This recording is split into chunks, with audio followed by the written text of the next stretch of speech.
Hi everyone, Sarah McFannel back with Your Greatness Magnified Work, Family, Life. Today we're talking about a question somebody posted on my Facebook page, which is, how do you make sure you get enough clients? I get it, I've been there, I've had that worry, it's caught me up at night, and I know lots of my other colleagues do too. And here's the thing, that is a question from a scarcity mentality. What do I mean by that? That there's only so many clients, and how do I get my piece of the pie? However, look at how we have had professions that have just exploded.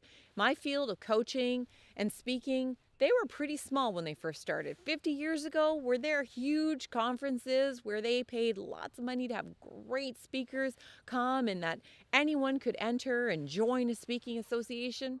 No.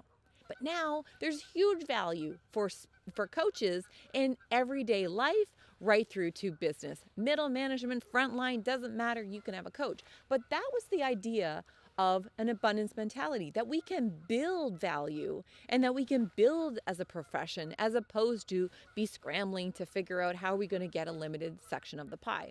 So that's the thing that I want to share with you. And I encourage you to subscribe to my YouTube channel, because if you believe in having an abundance mentality, that is what's going to help you with your greatness magnified. So how do you make sure you cultivate it? The first thing you want to make sure you do is be a unique brand. What do you do better than anyone else in the world? You got to know what your unique brand is and what your thing is. If you're in the right place, then you don't have to worry from a place of, am I going to find enough clients? Because you're doing hugely valuable work. You're doing what you're designed to do. So let's say you know, in fact, that you're doing what you need to do. The next thing is you got to tell the world why you're doing it well.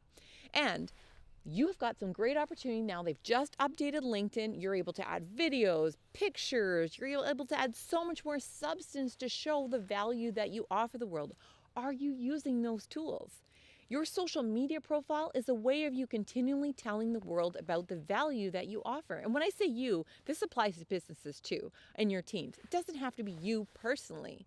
When you show the world what you're all about on an ongoing basis, then people respond, people see it, people notice and want to be part of that world and that work.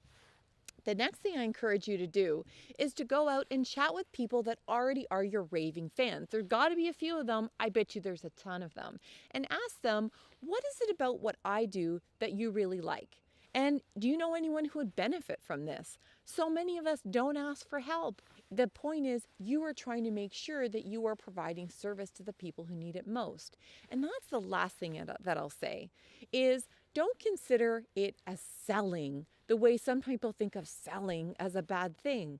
Think of it as adding value. That's why we started with the point of, how do you add value? If you're adding value in the world, what's the harm in offering it? What's the harm in having all kinds of ways, all kinds of revenue streams of ways people can work with you? So if you have that question, if it keeps you up at night, how am I going to find clients? How am I going to make enough money? How am I going to build my business? Go back to those steps. And it comes back to, what is my way in which I can add value in the world? And then your clients will come if and when they need that value. I hope you've enjoyed this vlog. Share it with some other people that you feel need this infusion of ideas and energy. My name's Sarah McFannel. Be well and be great.